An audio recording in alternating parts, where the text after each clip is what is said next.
na wabaki yatima kama ambavyo mimi sikuwa na baba wala mama. Lakini hata hivyo sikupata amani ya nafsi niliyokuwa naitaka kuipata.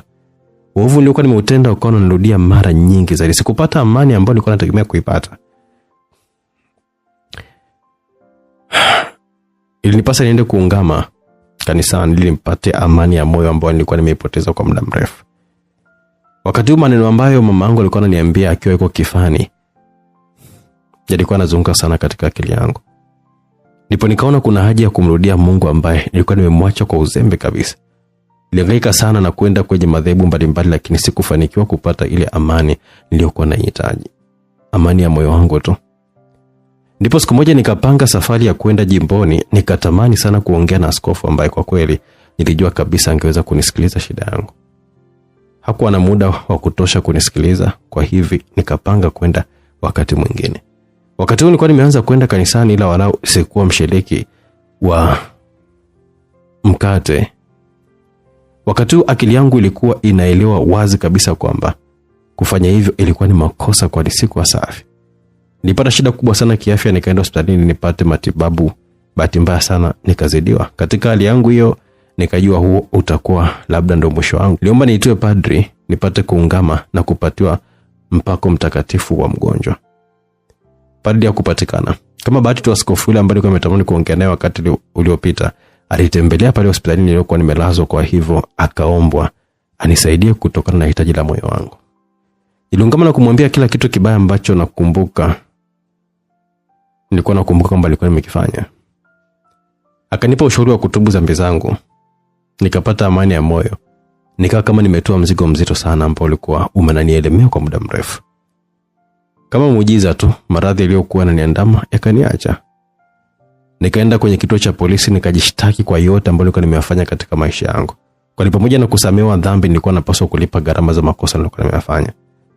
Hii ilikuwa namna pekee ya kuweza kunifanya niwe na amani mara baada ya kujipatanisha tena na Mungu. Ilikuwa kifungo cha maisha jela, na magazeti yote yakapamba kurasa zao za mbele kwa jina langu na picha zangu. Hata hivyo sikujali. Zaburi ya 51 ilikuwa imetawala katika akili yangu. Unihurumie Mungu kwa kadri ya huruma yako. Ufute uovu wangu kwa kadri ulivyo na rehema nyingi. Unioshe kabisa kosa langu. Unisafishe pia dhambi zangu. Kwa maana nakili uovu wangu na dhambi yangu ipo daima mbele yangu. Nimeukosea wewe peke yako, nikatenda leo mabaya mbele yako. Ili uonekanike mwenye haki katika maamuzi yako, mwadilifu katika hukumu yako. Nami nimezaliwa katika kosa. Mama yangu amenipata katika dhambi. Nawe wapendezwa na unyofu wa moyo. Ndani ya moyo unanifundisha hekima. Uninyezie maji nitakate. Unioshe niwe mweupe kuliko theluji. Unijalie kusikia furaha na shangwe. Mifupa ulioitweza ishangilie. Ugeuze uso wako usiangalie dhambi zangu. Ufute makosa yangu yote. Uniumbie moyo safi, Mungu. Utengeneze tena roho thabiti ndani yangu.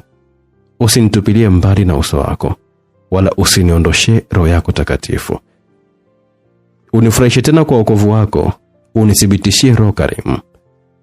Nitawafundisha waovu njia zako, na wakosefu watakuongokea. Uniokoe na adhabu ya damu, Mungu. Mungu Mwokozi wangu. Ulimi wangu ushangilie haki yako, Bwana. Ufumbue midomo yangu, na kinywa changu kitangaze sifa zako.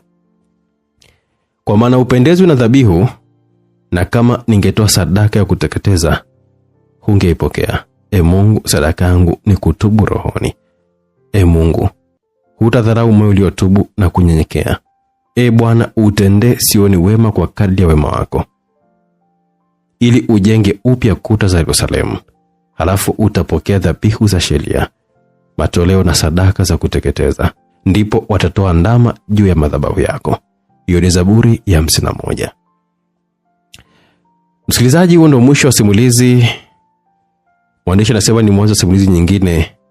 Kwa Mungu kuwe sifa na utukufu milele. Paka hapo ni mwisho, msikilizaji, wa simulizi yetu ifupi itwayo Ungamo Langu. Mtunzi wa simulizi akiwa ni Bruno Mwara, ikimesimuliwa nami director Owen kutokea hapa Simulizi Max.